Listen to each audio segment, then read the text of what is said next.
Now it's time to preview an upcoming game with Ryan Metzler. Hey everyone, it's Ryan Metzler here again, and today I'm going to bring you yet another Dice Tower preview of a game called Dungeoncraft by Studio 9 Games. Now this is a dungeon crawler game in which one player, or maybe two players, will play adventurers, and the other player will play a guardian who is protecting their dungeon. And it's a little bit asymmetrical. Now, they've already had a successful Kickstarter, but they're going to have another Kickstarter in order to try and increase component quality, maybe get a larger print run, and offer you some other different types of things that you can get.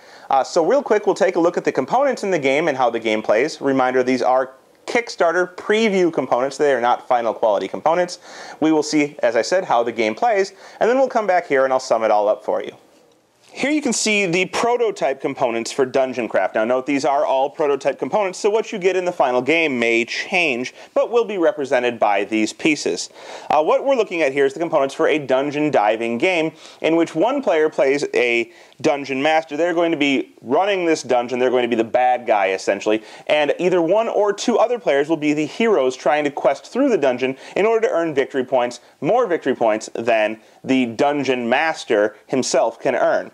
So what you get in this game is you're going to get several different piles of cards, and these cards, we have some for the dungeon keeper, or dungeon master, who is called the guardian in this game, and he gets some starting cards here. There are 16 starting cards that he will make his dungeon out of, and then he's going to have a stack of other dungeon cards that are more rooms or various other effects that you can use in order to try and mess with the heroes who are questing through your dungeon.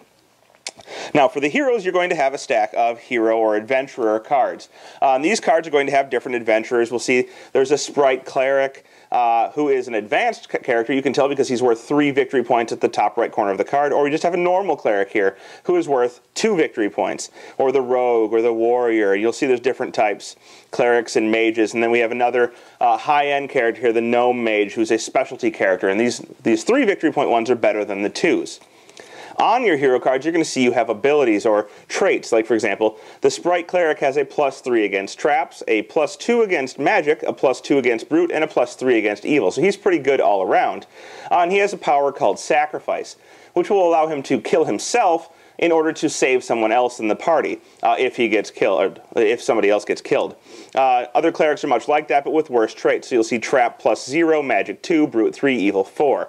Or rogues are more specialized in traps and have the ability Scouting, which gives them better rolls when they're looking into different rooms. Warriors are good at venturing, meaning that they are good when they go into the room. And you have mages who are good at spellcasting, which gives you free spellcasting actions.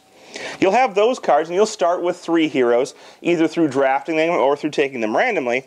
And you'll also have a deck of items or treasures. Some of these are spells, some of them are items. And you can buy these by taking actions. You don't really buy them, you pick them up by taking actions. And you can use them later to increase the abilities or modify the effects that you can use in the game. Some of them may rearrange your party's order. Some of them may simply add to your traits.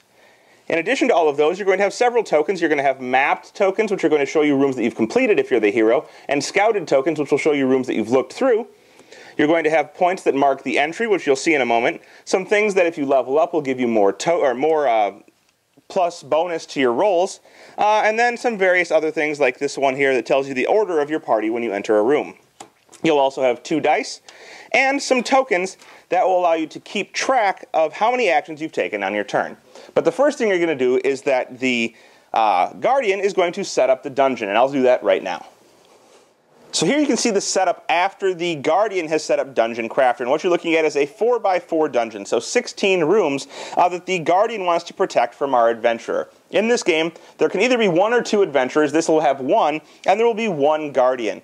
The adventurer will get 6 actions per turn, or 6 tokens per turn, and the Guardian will have 2 that will dictate what actions they can take, or how they take their actions, how many they can take. Each round is going to start with an adventurer taking at least 1 action, and then the Guardian can interrupt at any time, taking some actions in between, and at that point it will have to alternate back and forth with at least 1 adventurer action before the Guardian takes an action. The adventurers are trying to move through this dungeon in order to find victory points, and each room is worth victory points. So, for example, this one here is a heavy door room, which is a brute room. I showed you the traits on those adventurers earlier, so this one's a brute room, meaning that you'll need to use your brute ability to get bonuses to it in order to either scout or venture the room.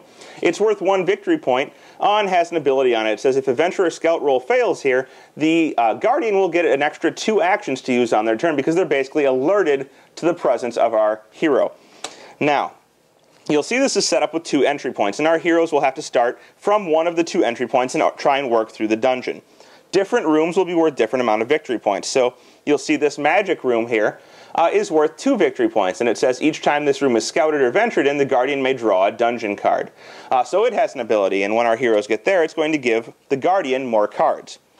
Now the guardian will have a deck of cards that are going to give him more benefits. He's going to start the game with 3 cards, and some of these cards are more rooms that he'll be able to play out to the dungeon in order to fortify it, while other cards are going to be spells that will interrupt the other player's turn. For example, Darkness here, which will remove all scouted tokens from the rooms, flipping them back over. So if you've managed to scout a room, it will flip it back over and you'll have to scout it again or just go in kind of blind. Or we have Surprise Attack, which will make rolls harder when you're scouting or venturing rooms, which will be bad for our adventurer because it's harder for them to do it, and sometimes when you fail, you die. So they'll have a hand of 3 cards to start. Now our adventurers can do several things on their turn, and I've mentioned scouting and venturing. So scouting is the first thing they can do, and it'll take 2 of their 6 tokens. And when they scout, they choose one of the rooms that they can go from. So right now, just the 2 entry points, but later on, anywhere they've got mapped, they can move on from. And they're going to reveal that room, but they're first going to set up a scouting party. And they have 3 heroes in this case. We have a rogue, who is good with traps and not so good with magic, brute, and evil.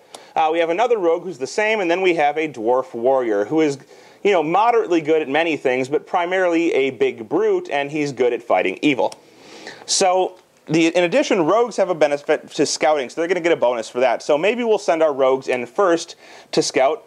Our second rogue will go in second, so we'll put him second here. And just for a backup, we'll send the dwarf in third. At this point, we would reveal the room we were going to scout into, and we'd see what kind of room it is. So we have here this prison cell. It is a brute room, and it says that if it's defeated, the hero gets to draw an adventurer card. So we're going to move in here, and we're going to try and scout it. Now, a scout requires a roll of 5 or higher after the bonuses are applied. 1s are automatic failures, and 6s will obviously succeed because you need a roll of 5 or higher. So we would roll the die. Our rogue has a +1 to brute, and he has a +1 because he has the ability scouting. So he rolls, he gets a 3, and he gets a 5, which is a successful scout for this room. You need a 5 or better in this case. And he would call this room scouted, putting a scouted token on it, and it would stay face up. If he had failed, we'd move to the next adventurer, who would then roll again and try again. And then the next adventurer if that one failed. If you ever roll a 1, an unmodified 1, and there are no bonuses to it, you would automatically fail. So, and you would die in this case, and the card would go to the guardian, who would get the victory points for it. But now that this is scouted, we can do what's called venturing. And you can also venture unscouted rooms, but you have to go in blind, and the guardian will decide how you use these rooms, and you won't know which hero to use first to best benefit you. So now that we know what's in this room, we could decide to venture, and that would cost us 3 tokens. And now that we know this is a brute room, we probably want to send our dwarf in first because he's the best at fighting brutes. So he would go in, and he would make a die roll here. And he would see, okay, well, it's a brute room, my +3 to brute, and I have a +1 to venturing. So that's going to give him 4 + 4 on his die rolls. You need a 6 or better to venture into any room. So he needs a 2 in order to succeed. And he would roll, and he gets a 1. Oh my gosh, he failed. Well, that's not so good. What's going to happen here is that he's going to die. And this card is going to go to our opponent. He's going to get the 3 victory points for it, and we no longer have our warrior. But if he had rolled a 2 or better, let's just say he rolled a 2 or better, he's going to succeed because he'd have a modified up to 6, and he would get this room. And he'd take it and he'd put it in his score pile, and it's going to give him the 1 victory point. In addition, he's going to mark this room as mapped, and now he can either scout or venture into these rooms on a future turn with more actions. At any point during all of this, after the adventurer has taken 1 action, the guardian could decide to interrupt and take an action with one of his tokens. And this could be anything from drawing more cards to playing these interrupt cards that make rolls harder at the appropriate time. So this one would make a roll harder, or this one would flip the scouted room back over after the scouting action. He could also instead of drawing or playing cards, use his actions to rearrange rooms in the dungeon. And what this would allow him to do is to pick up half of the cards that are face down still and move them around, shifting the dungeon. The reason he might do this is that there's some rooms that are really big points. This one's worth 8 points, and it's a vacant room, which means that if it's ventured into, it's automatically defeated, and is worth 8 points for the adventurers. But it's worth 8 points for the Guardian at the end of the game if he protects it. He can also do something called restocking, and this is going to allow him to play cards from his hand into rooms that are already out there. Each spot can actually contain 2 room cards. So even though you may have a vacant room in one of them, let's say we have a vacant room somewhere, maybe here. This is, I think, vacant. This crypt room is vacant. We can add these hordlings to it, which are a brute card, which makes it more difficult for our hero to defeat that even though one of the rooms is vacant. When they go in there, they have to fight both. But if it's scouted, they can choose the order in which they do it. So, you know, they would have to choose one or the other, but the vacant one's automatically defeated, so that doesn't matter in that case. But some of them will have 2 cards that are hard to fight, and you'll want to know the order, so you'll scout the room and then venture into it. Other rooms are going to have different traits. So, for example, this one here I showed you earlier is a magic room. When you go into this, you have to beat it with magic rolling. So, somebody who's better in magic is going to be better. Now, the other abilities that our heroes have are going to be basically drawing and playing cards, and that'll get you more heroes through the adventurer's deck here, which we would have gotten one when we defeated this room here. It would let us draw one of these cards into our hand, so we'd probably take the Gnome Mage. It's pretty good. Or you can play cards from your hand, so you could play this card out to your party and for future turns have him available for use for maybe defeating that magic room when you get to it later. The other pile over here is going to have spells and items. So some of these will protect your adventurers. This one here is going to let you essentially freeze guys instead of having them get killed and go to the Guardian. They get set off to the side and can be maybe recovered later, either by you or by the Guardian. Or you're going to have some magic items like this amulet here, or any items. This one here will let you increase your magic, but some of them will let you get shields that will allow you to sacrifice one hero or the shield in order to protect your adventurers later in the game. As I said, the game objective is to collect victory points, either for the adventurers to pick up these cards and get the victory points for each room, or for the Guardian to protect the rooms to keep the victory points, and specifically to protect this, the 8-point card, and to kill heroes, which are all worth victory points. When you kill them, they go to the Guardian, and they're worth the victory points in the top right-hand corner. Now, the adventurer has one more potential thing they can do. When they're scouting or venturing, if they don't want to keep going through their party, maybe, you know, the warrior gets killed and they don't want to send in the rogue, so this warrior has died, and they don't want to send in the rogue, they can try and retreat. And a retreat requires a roll of 4 or higher from whatever type of room it is. So if it had been this magic room, you'd need a roll of 4 or higher to get away. And then you're safe and you've ended your turn for that venture or scouting.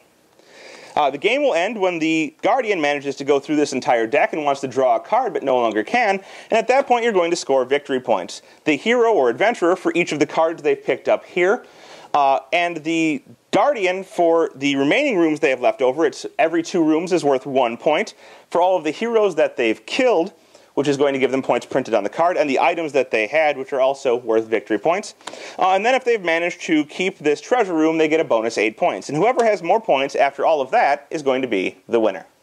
Well, there you have it. That is Dungeoncraft. Pretty light game. I mean, I'd call it light to medium dungeon crawl. The asymmetric aspect to it is very interesting, and I like it. The art is very well done, and I think it's commendable to the designer / artist who put it all together on his own.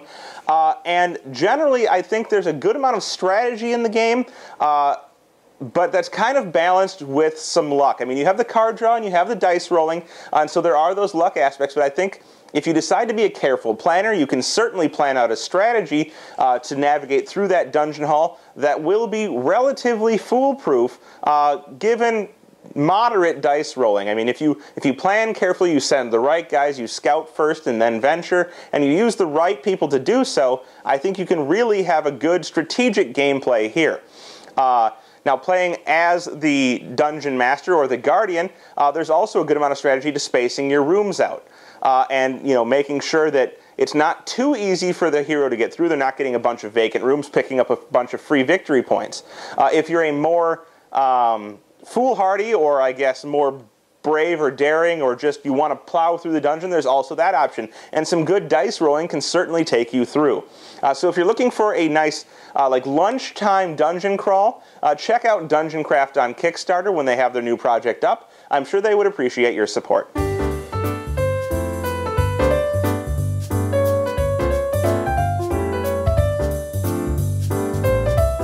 Thanks for watching our review today.